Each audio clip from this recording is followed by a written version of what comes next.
Hi, welcome to Table Talk. I'm Kessyl. I'm Carol. Well, so Uber is everywhere and it has totally transformed how people get around, especially in New York City, when the subway system becomes sometimes unreliable.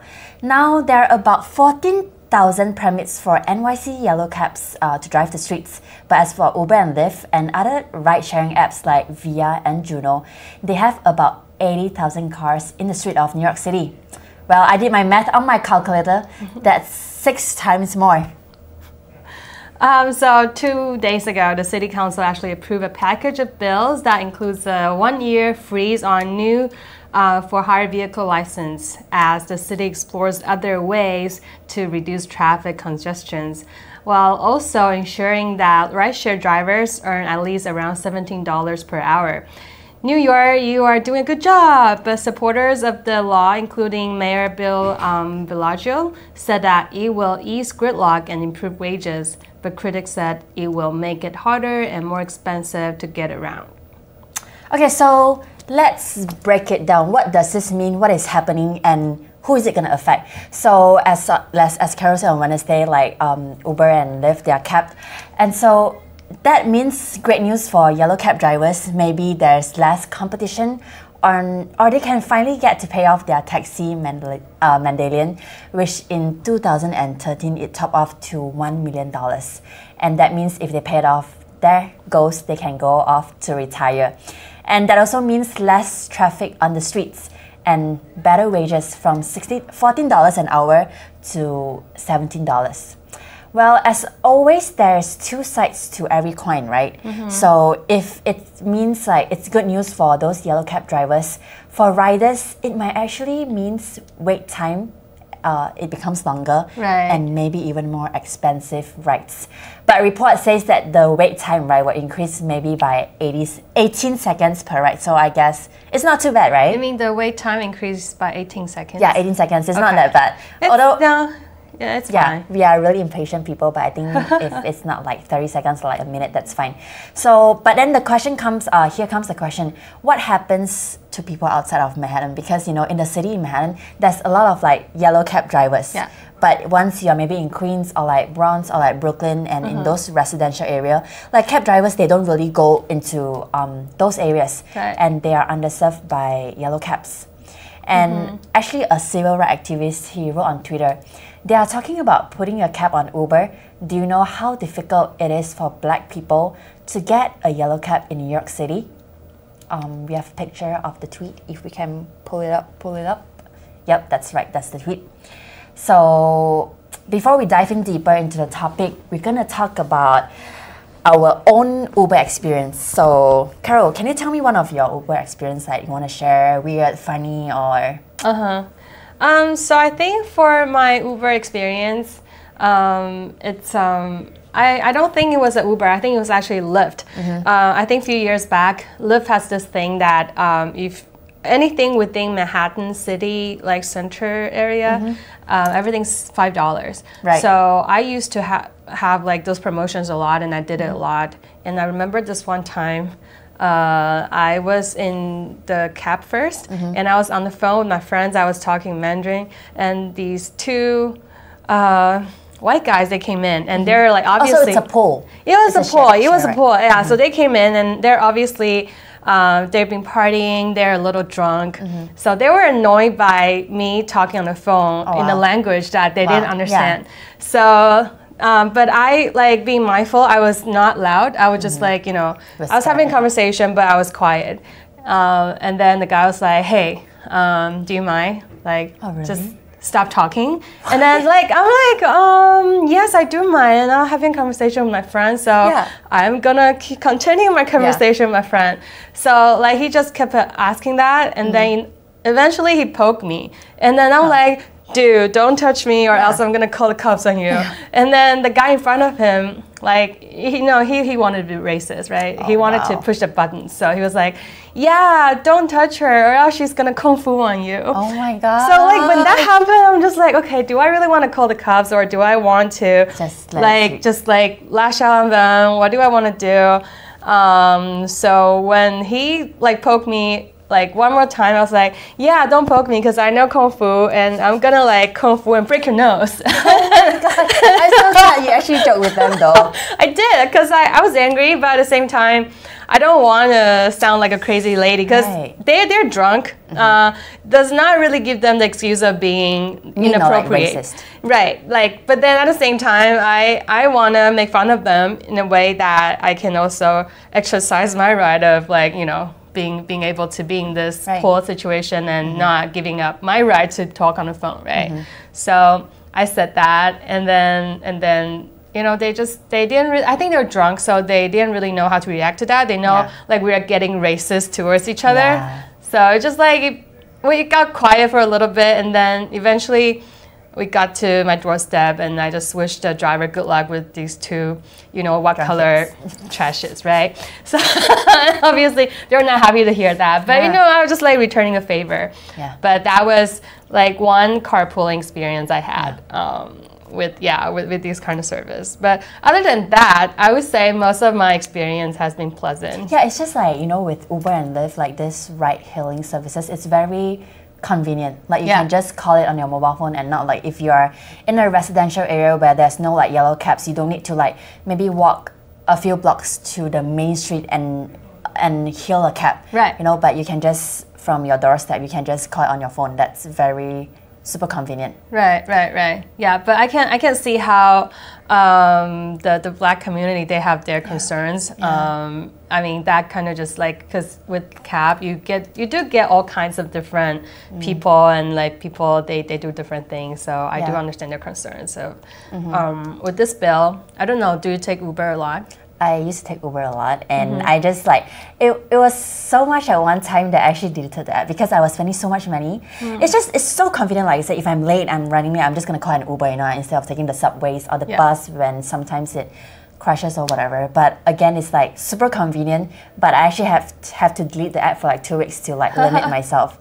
So when I heard about this bill, I'm like, it's not I'm sad, but I like, against there's pros and cons. If it's helping the economy and helping these yellow cab drivers, I think I can live with that. It's not like they're stopping all Uber drivers, right? But they are just stop hiring new drivers, and that's, if in my opinion, I think that's okay for now. Maybe it's like I'm gonna wait longer, or I'm gonna pay a little more. Maybe that's okay for now if it's helping other people. Right. So like your conscience will feel like more, it's not like you're being greedy, right? Yeah. I mean, Uber, like sometimes it's so cheap to a point that I'm not really sure if they're making money. Right. So a few weeks back, I was taking Uber from Woodside to the city, or after a night of eating, I'll take Uber back to Queens, and that would take me like $4.99. Yes. So like that's like a half an hour ride. And I'm not really sure. You're taking business away from the yellow cab drivers. Yeah. But again, I've never actually taken a yellow cab, maybe a few times, but it's never my first option. Yeah. It's never. Yeah. And that's a little bad, I guess. But here we're going to see a video where we can see the mayor of New York City calling it a day of victory after killing 2 birds with 1 stone. So let's roll the video. It is a day of victory. How sweet it is, everybody. How sweet it is. And this is a victory for everybody here. Every hard-working driver, everyone who went out and unionized and organized and talked to people and mobilized people. This is a victory for the people. For 5 years, app-based cars have flooded our streets, unchecked. And it was based on a very cynical corporate plan to oversaturate, to purposefully flood the market, to purposefully dominate, regardless of the consequences. The corporate leadership, the shareholders of Uber in particular, pocketing billions on the backs of working people. That was true until yesterday. But it won't be true anymore in New York City. Because the people have spoken. And by the way, a lot of everyday people have said to me, they are sick of corporate exploitation and they're sick of congested streets. And they see in one fell swoop this city council attacked both these problems at once. It is a day of victory. How sweet it is, everybody. How sweet it is. And this is a victory for everybody here, every hard-working driver, everyone who went out and unionized and organized and talked to people and mobilized people. This. Okay, well, the video just went on repeat. So I just want to say what he said when he said, quote, "No big corporation will tell us what to do. No big oil or not the big pharmaceutical companies, and certainly not Uber." Well, I was thinking to myself, like, great job, Mayor. Like, so what about, again, the riders in the neighborhood where it's underserved by Yellow Cap? Are you coming to pick us up? But Harry Campbell, the author of the Rideshare Guide, said there should be still enough cars to reach consumer demand. In fact, as drivers in the Big Apple have struggled to fill rides at all times in recent months, the cap could help them earn more and increase their utilization rate. But Uber said that the decision will actually threaten one of the few reliable transportation options while doing nothing to fix the subways or ease congestion. The statement also includes that they take Council Speaker Cory Johnson at his word that the pause is not intended to reduce service for the New Yorkers, and we trust that he will hold the TLC accountable, ensuring that no New Yorker is left stranded. How sweet of Uber to be carrying off every single New Yorker. Yeah, I mean, I guess we'll see how in reality that pans out. And make sure that this is not a corporate exploitation, right? Like how, you know, they were talking about the taxi Mendelian. Yeah, I was like Mendelian. Yeah. It's like it used to cost, like in 2013, it cost $1 million to get it. Yeah. So that's like, if you have this, you can drive around as a taxi. But then it got so bad that it fell down to $175,000. So it's crazy for this. I have been listening to a lot of podcasts, you know, and a lot of the podcasts talk about the topic, and just like how, you know, Chinese people, they buy like real estate for their retirement. It's like it's something that you have for your safety net, right? A lot of the cab drivers, they have this medallion as their retirement.